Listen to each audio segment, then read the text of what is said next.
안녕하세요. 백상 목사입니다. 오늘은 11월 6일 수요일 아침입니다. 오늘도 신실한 마음으로 하나님의 말씀과 함께 하루를 살아가는 여러분 모두에게 크신 하나님의 넘치는 은혜가 종일토록 함께 하시기를 바랍니다. 오늘 하나님의 말씀은 디모데전서 3장 8절부터 16절까지의 말씀입니다. 오늘 본문에서는 어제 본문처럼 교회의 지도자, 지도자의 한 부류인 집사의 자격에 관한 이야기를 해주고 있습니다. 그러나 교회에 있는 감독의 자격에 관한 조건이나 집사의 자격에 관한 조건이 큰 차이가 없이 비슷한 말을 다른 표현으로 하고 있는 것에 지나지 않습니다. 이 말은 집사의 특별한 자격 조건이 따로 있고 감독의 그리고 장로의 다른 조건이 특별히 따로 있는 것이 아니라 교회 공동체의 지도자가 되려 한다면 기본적으로 이런 정도의 자질, 이런 정도는 갖추고 있어야 한다는 것을 기본 소양이란 차원에서 말해주고 있는 겁니다. 그런데 오늘 본문에 표현되고 있는 이 집사의 자격 혹은 자질 중에 감독에 관한 자격에는 표현되어 있지 않은 아주 중요한, 그러면서도 아주 깊은 의미를 가지고 있는 그런 내용이 실려 있는데요. 오늘 그것을 살펴보려 합니다. 제가 8절부터 9절까지 읽어보죠. 이와 같이 집사들도 정중하고 일구이언을 하지 아니하고 술에 임박이지 아니하고 더러운 일을 탐하지 아니하고 깨끗한 양심에 믿음의 비밀을 가진 자라야 할지니. 여기 언급하고 있는 깨끗한 양심에 그리고 믿음의 비밀을 가진 사람이 교회의 재직, 직분자, 리더, 집사가 되어야 한다고 말하고 있는 겁니다. 여러분, 깨끗한 양심은 무엇을 말하겠습니까? 양심이면 다 양심이지 깨끗한 양심이고 있고 더러운 양심이 있다는 겁니까? 있다는 거죠. 양심이 오염될 수 있다는 것입니다.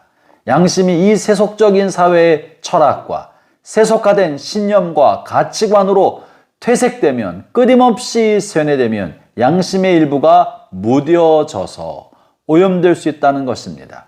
오염된 양심은 제 기능을 발휘하지 못하게 됩니다. 사상과 이데올로기에 오염된 양심은 자신이 이데올로기화된 것에 묶여서 올바른 분별과 판단을 하지 못하게 될 수 있습니다. 혹은 이러저런 죄악에 오염되면, 그리고 오염되게 되면 분별력을 잃어버리고 양심의 기능을 상실하여 그 사람의 행동을 통제하거나 또 올바른 길로 인도하는 기능을 못하게 되어버립니다. 화인 맞은 양심이라고 할 수 있겠죠. 그러므로 우리는 무엇보다 하나님의 사람이 되고 그리스도인이 되고 또 교회 공동체의 지도자가 되고 하나님의 뜻대로 살고자 한다면 우리의 삶의 방향을 설정하고 우리가 인생을 살아가는 동안에 중요한 판단에 관여하게 되는 양심을 깨끗하게 해야 합니다. 죄악으로 오염된 양심, 이 세속사회의 잘못된 가치관과 신념과 이데올로기로 왜곡된 양심을 예수 그리스도의 보혈로 말미암아 깨끗하게 씻어서 다시 양심을 깨끗하게 새롭게 할 필요가 있는 것입니다. 그러면 이 깨끗한 양심은 무엇을 말하겠습니까? 깨끗한 양심은 윤동주 시인이 자화상이라는 시에서 표현하고 있는 것처럼 나는 날마다 청동 거울을 닦는다. 청동 거울을 닦으면서 거울 속에 비친 자신의 모습이 잘 비쳐 보이도록 닦는 것입니다. 우리가 양심을 깨끗하게 하여서 내 마음속에 그대로 투명하게 비치도록 하고 있는 것, 이것이 깨끗한 양심입니다.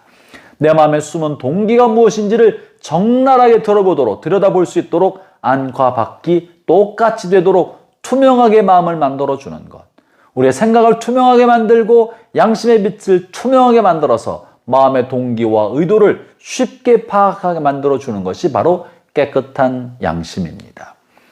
속임과 거짓과 이기심과 음란한 것과 자신이 원하는 것을 교묘하게 속이는 자기 합리화로 자기 생각을 숨기지 않고 마음에 품은 동기와 의도를 그대로 드러나게 만들어주는 깨끗한 양심. 살아있는 형제자매 여러분, 여러분이 신앙생활 해나가고 하루하루를 살아가면서 오염된 여러분의 양심을 잘 닦고 또 닦고 잘 닦아서 윤동주 시인이 청동 거울을 닦듯이 우리 양심을 닦아서 속이 완전히 비치게 되는 투명한 깨끗한 양심이 되어가기를 축원합니다. 여러분, 이것이야말로 얼마나 가치 있는 일인지 모릅니다. 우리가 기도 생활을 하고 말씀을 깊게 묵상하고 읽는 것도 우리 양심이 죄악으로 오염되어 있고 세속주의의 생각으로 오염되어 있는 우리 양심을 말씀에 비추어서 깨끗게 하려는 것입니다. 기도를 통하여 성령님의 은혜와 임재하심으로 오염된 우리 양심을 깨끗게 하려는 것입니다. 기도나 예배나 하나님의 말씀을 통해 날마다 여러분의 양심이 깨끗해지기를 주의 이름으로 축원합니다. 아울러 교회의 리더가 되려는 사람들에게는 믿음의 비밀을 가진 자여야 한다는데요. 믿음의 비밀은 무엇이겠습니까? 그것은 바로 주님과 나와의 사이에서만 알고 있는 감격과 신비, 은혜의 신비, 하나님이 내게 해주셨던 기가 막힌 그 은총의 비밀과 신비와 감격을 마음에 간직하고 있는 사람이라는 것을 말합니다. 형제자매 여러분, 저는 여러분과 주님 사이에서 여러분만 알고 있는 간증, 그런 간증이 여러분의 마음에 가득히 차여 있기를 바랍니다. 조그만 어떤 은혜를 받거나 간증이 있으면 막 떠버릴 것만은 아니라 마음에 꾹꾹 눌러 담아두고 마음에 간직하여 가끔 가다가 꺼내보면서 주님 앞에 흐뭇해하고 흡족해하고 감격해하면서 주님과의 관계가 깊어지기를 바라는 거죠. 부부 사이에서, 연인 사이에서, 가까운 사람 사이에서 두 사람만 가지고 있는 공동의 경험, 두 사람만의 그런 경험이 있지 않습니까? 그 경험은 두 사람과의 관계를 깊게 만들어줍니다. 둘만 하는 이야기를 나눌 때 관계가 더욱더 깊어지고 친밀감이 깊어지듯이 주님과 나 사이만 알고 있는 공동의 경험과 교제, 그것을 가지고 있으면 주님과의 친밀감이 깊어지게 되는 것이죠. 형제자매 여러분, 주님과 깊은 사귐을 하고 주님의 말씀에 순종하고 주님과 함께 걸어가면서 깊은 교제의 비밀을 갖고 누리며 살아가기를 바랍니다.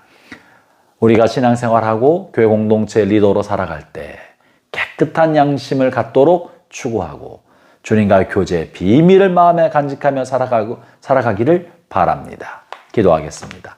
하나님 아버지, 주께서 우리를 귀히 여겨서 섬기는 공동체 집사로, 장로로, 권사로, 목사로 여러 모양으로 불러 직분을 주셨습니다.